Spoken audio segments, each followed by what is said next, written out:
Learn ഫ്രീക്കിൻ്റെ മറ്റൊരു വീഡിയോയിലേക്ക് എല്ലാവർക്കും സ്വാഗതം. ഇന്ന് ഡിസ്കസ് ചെയ്യാൻ പോകുന്നത് ലെപ്റ്റോസ്പൈറയെ പറ്റിയിട്ടാണ്. അപ്പോൾ സ്പൈറോക്കീറ്റ്സ് ഫാമിലിയിലെ ബൊറീലിയെ പറ്റി നമ്മൾ കഴിഞ്ഞ ക്ലാസ്സിൽ ഡിസ്കസ് ചെയ്തിട്ടുണ്ടായിരുന്നു. ഇന്ന് ലെപ്റ്റോസ്പൈറ. ലെപ്റ്റോസ്പൈറ എന്ന് പറയുന്ന ജീനസിലെ എല്ലാ മെമ്പേഴ്സും ആക്റ്റീവ്ലി മോട്ടൈലാണ്. ലെപ്റ്റോസ് എന്ന് പറയുന്ന വേർഡിൻ്റെ മീനിങ് എന്ന് പറയുന്നത് തിൻ അല്ലെങ്കിൽ ഫൈൻ എന്നാണ്. അത് കാരണം അതിനെ ഒബ്സർവ് ചെയ്യാൻ ലൈറ്റ് മൈക്രോസ്കോപ്പി മതിയാവില്ല. സോ നമ്മൾ ഡാർക്ക് ഗ്രൗണ്ട് മൈക്രോസ്കോപ്പി കൂടെയാണ് ലെപ്റ്റോസ്പൈറനെ ഒബ്സർവ് ചെയ്യുന്നത്. പിന്നെ ഇത് ഡെലിക്കേറ്റ് ആണ്, അതുപോലെ തന്നെ വേഗം ഒന്നും സ്റ്റെയിൻ ചെയ്യാൻ പറ്റില്ല. പിന്നെ ഇതിനെ ബൗണ്ട് ചെയ്തിട്ട് ന്യൂമറസ് സ്പൈറൽസ് ഉണ്ട്. അതുപോലെ തന്നെ ഇതിൻ്റെ ക്യാരക്ടറിസ്റ്റിക് ഫീച്ചറാണ് ഹുക്ക് ഡെൻസ്. ഇനി ക്ലാസിഫിക്കേഷൻ നോക്കാം. ജീനസ് ലെപ്റ്റോസ്പൈറെ മെയിനായിട്ടും 2 സ്പീഷീസ് ആയിട്ടാണ് ക്ലാസിഫൈ ചെയ്തിട്ടുള്ളത്.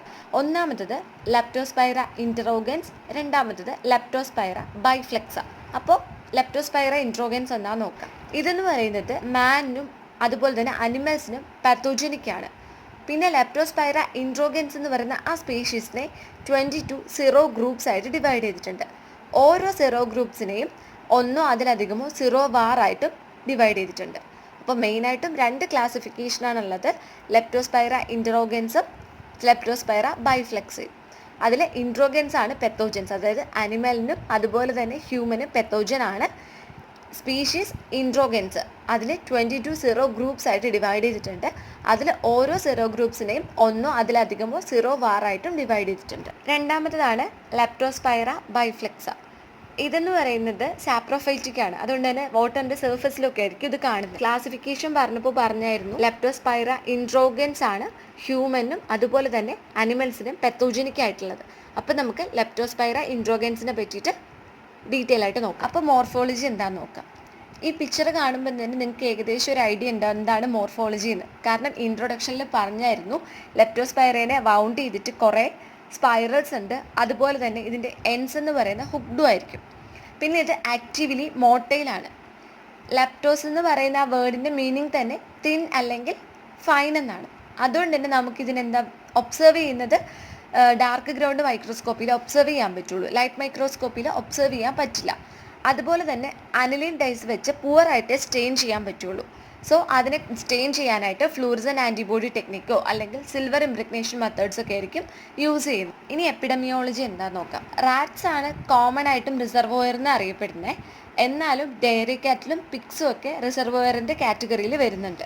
ഇനി അടുത്തത് കൾച്ചറൽ ക്യാരക്ടറിസ്റ്റിക്സ് നോക്കാം. ലെപ്റ്റോസ്പൈറ ഇൻട്രോഗൻസ് എന്ന് പറയുന്നത് എയറോബിക് ആണ്, അതുപോലെ തന്നെ മൈക്രോ എയറോഫിലിക്കും ആണ്. അതായത് സ്മോൾ എമൗണ്ട് എയർ വേണം അതിൽ ഗ്രോ ചെയ്യുന്നതിന്, അതാണ് micro aerophilic. Optimum temperature of growth എന്ന് പറയുന്നത് 28 to 30 ഡിഗ്രി സെൽഷ്യസ് ആണ്. പിന്നെ ഇത് ഗ്രോ ചെയ്യുന്ന മീഡിയ എന്ന് പറയുന്നത് റാബിറ്റ് സിറം എൻറിച്ച്ഡ് ആയിട്ടുള്ള മീഡിയയിൽ ഇത് ഗ്രോ ചെയ്യുള്ളൂ. അപ്പോൾ കോമൺ ആയിട്ട് യൂസ് ചെയ്യുന്ന സെമി സോളിഡ് മീഡിയാസിന് എക്സാമ്പിളാണ് ഒന്ന് കോർത്തോഫ്സ് മീഡിയം, രണ്ടാമത്തത് സ്റ്റുവേർട്ട്സ് മീഡിയം, മൂന്നാമത്തത് ഫ്ലെച്ചേഴ്സ് മീഡിയം. ഇതാണ് കോമൺ ആയിട്ട് യൂസ് ചെയ്യുന്നത്. പിന്നെ സെമി സിന്തറ്റിക് മീഡിയ ആയിട്ട് ഇപ്പോൾ യൂസ് ചെയ്യുന്നത് EMJH മീഡിയം.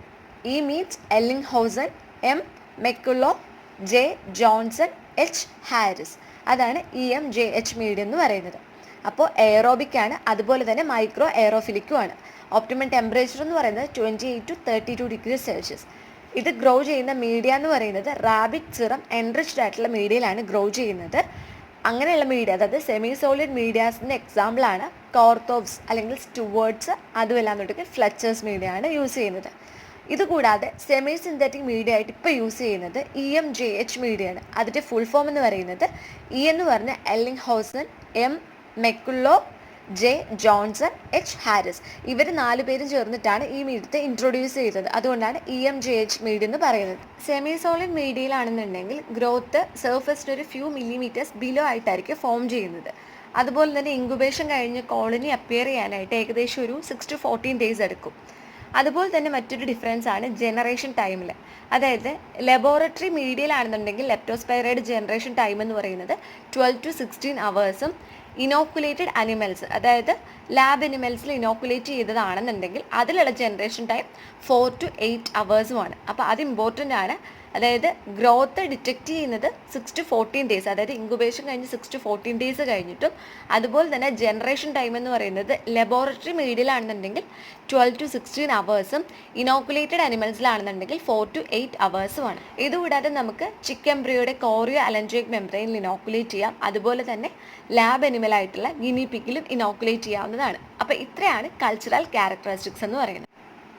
ഇനി പെത്തോജെൻസിസ് നോക്കാം. അപ്പോൾ ഈ പിക്ചർ കാണുമ്പോൾ തന്നെ ഏകദേശം ഒരു ഐഡിയ കിട്ടും എങ്ങനെയാണ് റിസർവോയർ ഹോസ്റ്റ് നിന്ന് ഹ്യൂമനിലേക്ക് ഇൻഫെക്ഷൻ കിട്ടുന്നതെന്ന്. ലെപ്റ്റോസ്പൈറ ഇൻട്രോഗൻസ് കോസ് ചെയ്യുന്ന ഡിസീസാണ് ലെപ്റ്റോസ്പൈറോസിസ്, മലയാളത്തിൽ പറഞ്ഞ എലിപ്പനി. ഇതെന്ന് പറയുന്ന ഒരു സൂനോട്ടിക് ഡിസീസാണ്.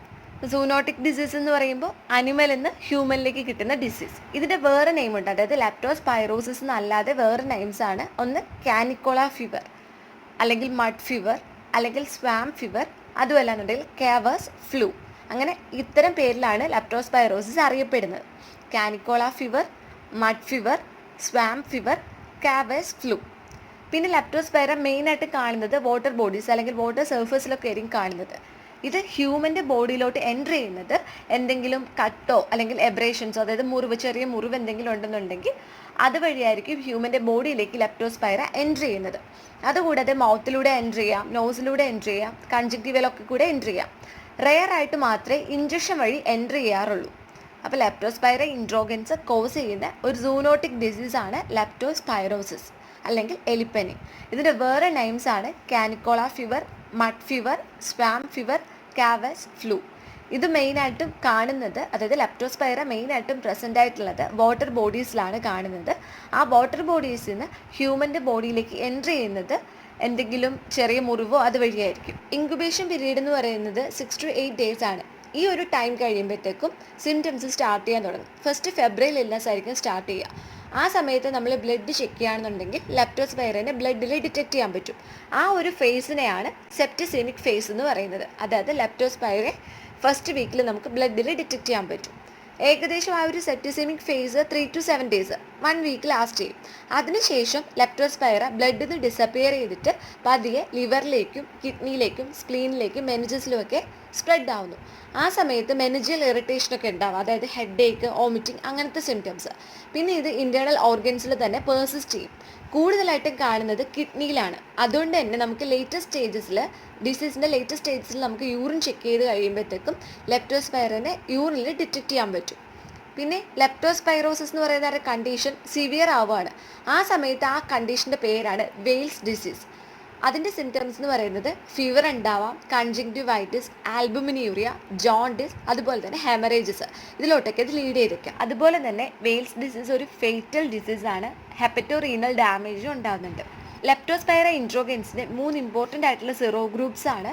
ഒന്ന് ലെപ്റ്റോസ്പൈറ കാനിക്കോള, ലെപ്റ്റോസ്പൈറ ഹെബ്ഡോമാഡിസ് ആൻഡ് ലെപ്റ്റോസ്പൈറ ഇക്റ്ററോഹെമറേജി.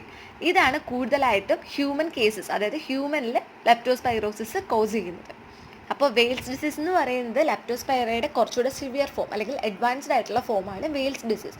അതിൻ്റെ സിംറ്റംസ് എന്ന് പറയുന്നത് ഫീവർ ഉണ്ടാവാം, കൺജങ്ക്റ്റിവൈറ്റിസ് ഉണ്ടാവാം, ആൽബുമിനൂറിയ, ജോണ്ടിസ് ആൻഡ് ഹെമറേജ്, അതുപോലെ തന്നെ ഹെപ്പറ്റോറീനൽ ഡാമേജ് വരെ ഉണ്ടായേക്കാം. ഇനി ലബോറട്ടറി ഡയഗ്നോസിസ് എന്താണെന്ന് നോക്കാം.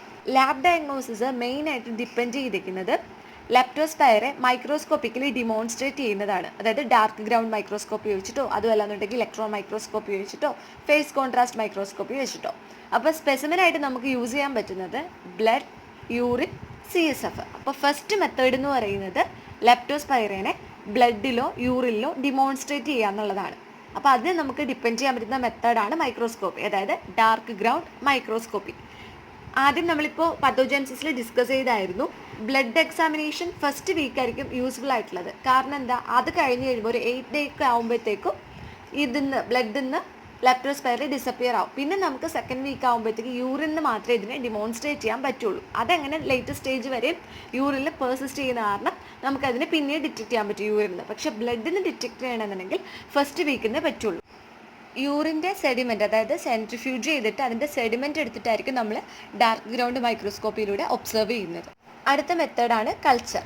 അപ്പോൾ ഇവിടെ നമുക്ക് സ്പെസിമെനായിട്ട് യൂസ് ചെയ്യാൻ പറ്റുന്ന ഏതൊക്കെയാണ്? ബ്ലഡോ അതുമല്ലാന്നുണ്ടെങ്കിൽ യൂറിൻ ആണെന്നുണ്ടെങ്കിൽ യൂറിനെ സെൻട്രിഫ്യൂജ് ചെയ്തിട്ട് അതിൻ്റെ ഡിപ്പോസിറ്റ്.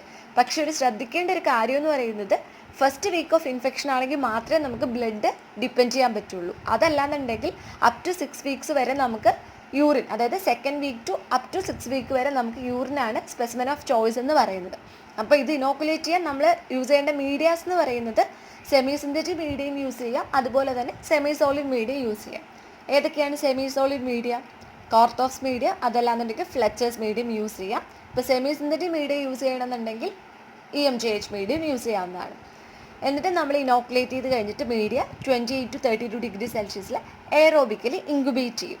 അതിനുശേഷം നമ്മൾ എല്ലാ 3-ാമത്തെ ദിവസവും നമ്മൾ ഡാർക്ക് ഗ്രൗണ്ട് മൈക്രോസ്കോപ്പിയിൽ എക്സാമിൻ ചെയ്യുക. അങ്ങനെ ഒരു 6 വീക്സ് വരെ എവരി 3rd ഡേ ഒബ്സർവ് ചെയ്യുക. അതിനുശേഷം വേണം നമ്മൾ നെഗറ്റീവ് എന്ന് റിപ്പോർട്ട് ചെയ്യേണ്ടത്. അപ്പോൾ ഇത്രയാണ് കൾച്ചർ. സ്പെസിമെൻ്റെ കാര്യം പറയാം. ബ്ലഡ്, യൂറിനാണെന്നുണ്ടെങ്കിൽ സെൻട്രിഫ്യൂജ് ഡിപ്പോസിറ്റ് എടുക്കുക. ബ്ലഡിൻ്റെ കേസിലാണെന്നുണ്ടെങ്കിൽ ഫസ്റ്റ് വീക്ക് ഓഫ് ഇൻഫെക്ഷൻ്റെ ടൈമിൽ മാത്രമേ നമുക്ക് ബ്ലഡിനെ ഡിപ്പെൻഡ് ചെയ്യാൻ പറ്റുള്ളൂ. അതിനുശേഷം second week up to 6 weeks വരെ നമുക്ക് യൂറിനാണ് സ്പെസിമെൻ ഓഫ് ചോയ്സ് എന്ന് പറയുന്നത്. മീഡിയാസ് യൂസ് ചെയ്യുന്നത്, അതായത് semi solid medium, semi synthetic medium use ചെയ്യാം. അതിനുശേഷം നമ്മൾ ഇൻക്യുബേറ്റ് ചെയ്യുക 28 to 32 ഡിഗ്രി സെൽഷ്യസിൽ എയറോബിക്കലി ഇൻക്യുബേറ്റ് ചെയ്യുക. അതിനുശേഷം every 3rd day up to 6 weeks, അതായത് എല്ലാ 3-ാമത്തെ ദിവസം, അങ്ങനെ ഒരു 6 വീക്സ് വരെ നമ്മൾ ഡാർക്ക് ഗ്രൗണ്ട് മൈക്രോസ്കോപ്പിൽ എക്സാമിൻ ചെയ്യുക. എന്നിട്ട് നെഗറ്റീവ് എന്ന് റിപ്പോർട്ട് ചെയ്യാൻ പാടുള്ളൂ. അടുത്ത മെത്തേഡാണ് അനിമൽ ഇനോക്കുലേഷൻ. അപ്പോൾ അനിമൽ ഓഫ് ചോയ്സ് എന്ന് പറയുന്നത് യങ് ഗിനി പിഗ് ആണ്. അതാണ് നിങ്ങൾ ഈ പിക്ചറിൽ കാണുന്നത്. ബ്ലഡോ യൂറിനോ നമ്മൾ കളക്ട് ചെയ്യുക. എന്നിട്ട് യങ് ഗിനി പിഗിനെ ഇൻട്രാപെരിറ്റോണിയലി ഇനോക്കുലേറ്റ് ചെയ്യുക. ഇനോക്കുലേറ്റ് ചെയ്ത് കഴിഞ്ഞ് 3-ാമത്തെ ദിവസം പെരിറ്റോണിയൽ ഫ്ലൂയിഡ് കളക്ട് ചെയ്യുക. എന്നിട്ട് നമ്മൾ ഡാർക്ക് ഗ്രൗണ്ട് മൈക്രോസ്കോപ്പിൽ എക്സാമിൻ ചെയ്യുക. അങ്ങനെ ഡെയിലി എക്സാമിൻ ചെയ്യണം. കൾച്ചർ മീഡിയയിൽ ഇനോക്കുലേറ്റ് ചെയ്യാനായിട്ട് അനിമലിൻ്റെ ഹേർട്ട് ബ്ലഡാണ് യൂസ് ചെയ്യുന്നത്. അപ്പോൾ ഇത്രയാണ് animal inoculation. First animal of choice ഏതാണെന്ന് പറയുക, അതായത് ഗിനി പിഗ്, അത് യങ് ഗിനി പിഗ്. അതിനുശേഷം സ്പെസിമെനായിട്ടുള്ള ബ്ലഡോ യൂറിനോ കളക്ട് ചെയ്യുക. എന്നിട്ട് ഇൻട്രാപെരിറ്റോണിയലി ഇനോക്കുലേറ്റ് ചെയ്യുക. ഇനോക്കുലേറ്റ് ചെയ്ത് കഴിഞ്ഞ് 3rd day peritoneal fluid collect ചെയ്യുക. ഡെയിലി നമ്മൾ എക്സാമിൻ ചെയ്യുക ഡാർക്ക് ഗ്രൗണ്ട് മൈക്രോസ്കോപ്പിയിൽ. ഇപ്പോൾ കൾച്ചർ മീഡിയയിൽ ഇനോക്കുലേറ്റ് ചെയ്യണമെന്നുണ്ടെങ്കിൽ ഹാർട്ട് ബ്ലഡ് വേണം യൂസ് ചെയ്യാനായിട്ട്. ഇനിയുള്ള ഏറ്റവും ഇമ്പോർട്ടൻ്റ് ആയിട്ടുള്ള ടെസ്റ്റാണ് സിറോളജിക്കൽ ടെസ്റ്റ്. ഇമ്പോർട്ടൻ്റ് എന്ന് പറയുമ്പോൾ അത്രത്തോളം തന്നെ യൂസ്ഫുള്ളുമാണ് ഇതെന്ന് പറയുന്നത്. അതായത് ഫസ്റ്റ് വീക്ക് ഓഫ് ഇൻഫെക്ഷൻ കഴിയുമ്പോഴത്തേക്കും ആയിരിക്കും ആൻറ്റിബോഡീസ് പതിയെ അപ്പിയർ ചെയ്യാൻ തുടങ്ങുന്നത്. അതിങ്ങനെ ഒരു 4th വീക്ക് വരെ കണ്ടിന്യൂ ആയിട്ട് റൈസ് ചെയ്തുകൊണ്ടിരിക്കും. 4th വീക്ക് കഴിയുമ്പോഴത്തേക്കും ആൻറ്റിബോഡീസ് എന്ത് ചെയ്യും? ഡിക്ലൈൻ ചെയ്യാൻ തുടങ്ങും. അപ്പോൾ 2 ടൈപ്സ് ഓഫ് സിറോളജിക്കൽ ടെസ്റ്റാണ് നമ്മൾ കറൻ്റ്ലി യൂസ് ചെയ്യുന്നത്. അപ്പോൾ ഏതൊക്കെയാണ് മെത്തേഡ്സ് നോക്കാം. ഫസ്റ്റത്തത് സ്ക്രീനിങ് ടെസ്റ്റ്. ഇതെന്ന് പറയുന്നത് ജീനസ് സ്പെസിഫിക് ആയിട്ടുള്ള ടെസ്റ്റാണ്. ഇവിടെ യൂസ് ചെയ്യുന്ന ആൻറ്റിജൻ എന്ന് പറയുന്നത് ലെപ്റ്റോസ്പൈറ ബൈഫ്ലെക്സയുടെ നോൺ പെത്തോജനിക് സ്ട്രെയിൻ ആയിട്ടുള്ള പാറ്റക് 1 സ്ട്രെയിനാണ് യൂസ് ചെയ്യുന്നത്. ഇത് ജീനസ് സ്പെസിഫിക് ആൻറ്റിജൻ ആണ്. ഇതിൽ ഇൻക്ലൂഡഡ് ആയിട്ടുള്ള ടെസ്റ്റ് എന്ന് പറയുന്നത് complement fixation test, haemagglutination test, ELISA, sensitized erythrocyte lysis, agglutination test and indirect immunofluorescence. ഈ സ്ക്രീനിങ് ടെസ്റ്റിൻ്റെയൊക്കെ അഡ്വാൻറ്റേജ് എന്ന് പറയുന്നത് ഇതിന് IgM ആൻറ്റിബോഡീസിനെയും IgG ആൻറ്റിബോഡീസിനെ ഡിറ്റക്ട് ചെയ്യാൻ പറ്റുമെന്നുള്ളതാണ്. ഇപ്പോൾ റാപ്പിഡ് ഡിപ്സ്റ്റിക് എസേസ് ഒക്കെ അവൈലബിൾ ആണ്. ഇതെന്ന് പറയുന്നത് ലെപ്റ്റോസ്പൈറ സ്പെസിഫിക് ആയിട്ടുള്ള IgM ആൻറ്റിബോഡീസിനെയാണ് ഡിറ്റക്ട് ചെയ്യുന്നത്. അപ്പോൾ ഇത്രയാണ് സ്ക്രീനിങ് ടെസ്റ്റ് എന്ന് പറയുന്നത്. ജീനസ് സ്പെസിഫിക് ആണ്. ജീനസ് സ്പെസിഫിക് ആൻറ്റിജൻ ആയിട്ടുള്ള non pathogenic leptospira biflexa Patoc 1 സ്ട്രെയിനാണ് യൂസ് ചെയ്യുന്നത്. പിന്നെ അതിൽ ഇൻക്ലൂഡഡ് ആയിട്ടുള്ള ടെസ്റ്റ് ഏതൊക്കെയാണെന്നുള്ളത് complement fixation test, haemagglutination test, ELISA, SEL sensitized erythrocyte lysis, agglutination test and indirect immunofluorescence. ഇതിൻ്റെയൊക്കെ അഡ്വാൻറ്റേജ് എന്ന് പറയുന്നത് IgM ആൻറ്റിബോഡീസിനെയും IgG ആൻറ്റിബോഡീസിനെ ഡിറ്റക്ട് ചെയ്യാൻ പറ്റുമെന്നുള്ളതാണ്. പിന്നെ ഉള്ളത് റാപ്പിഡ് ടെസ്റ്റ്, അതായത് റാപ്പിഡ് ഡിപ്സ്റ്റിക് എസേ. ഇതിൻ്റെ ഒരു അഡ്വാൻറ്റേജ് എന്ന് പറയുന്നത് ലാപ്റ്റോസ്പൈറ സ്പെസിഫിക് ആയിട്ടുള്ള IgM ആൻറ്റിബോഡീസിനെ മാത്രമേ ഇത് ഡിറ്റക്ട് ചെയ്യുള്ളൂ എന്നാണ്. രണ്ടാമത്തെ ടെസ്റ്റാണ് സിറോടൈപ്പ് സ്പെസിഫിക് ടെസ്റ്റ്. ഇതിൻ്റെ അണ്ടറിൽ വരുന്ന 2 ടെസ്റ്റാണ് microscopic and macroscopic agglutination test. Macroscopic agglutination ടെസ്റ്റിൽ formalin killed suspension of reference സ്ട്രെയിൻസിന് ഫോർമാലിൻ കിൽഡ് സസ്പെൻഷനാണ് യൂസ് ചെയ്യുന്നത്. അത് കൊമേഴ്ഷ്യലി അവൈലബിൾ ആയിരിക്കും. അപ്പോൾ അതിനെ നമുക്ക് സീരിയലി ഡയലൂട്ട് ചെയ്തിട്ടുള്ള പേഷ്യൻറ്റിൻ്റെ സിറോ ആയിട്ട് മിക്സ് ചെയ്യും. അതിനുശേഷം മാക്രോസ്കോപ്പിക്കലി എഗ്ലൂട്ടിനേഷൻ നോക്കും. അതാണ് മൈക്രോസ്കോപ്പിക് എഗ്ലൂട്ടിനേഷൻ ടെസ്റ്റ് എന്ന് പറയുന്നത്. അതായത് കൊമേഴ്ഷ്യലി അവൈലബിൾ ആയിട്ടുള്ള റഫറൻസ് സ്ട്രെയിൻസിൻ്റെ, അതായത് formalin killed suspension of commercially available reference strains, അതിനെ സീരിയലി ഡയലൂട്ട് ചെയ്ത് ടെസ്റ്റ് സിറോ ആയിട്ട് റിയാക്ട് ചെയ്യിക്കും. എന്നിട്ട് മാക്രോസ്കോപ്പിക്കലി എഗ്ലൂട്ടിനേഷൻ നോക്കും.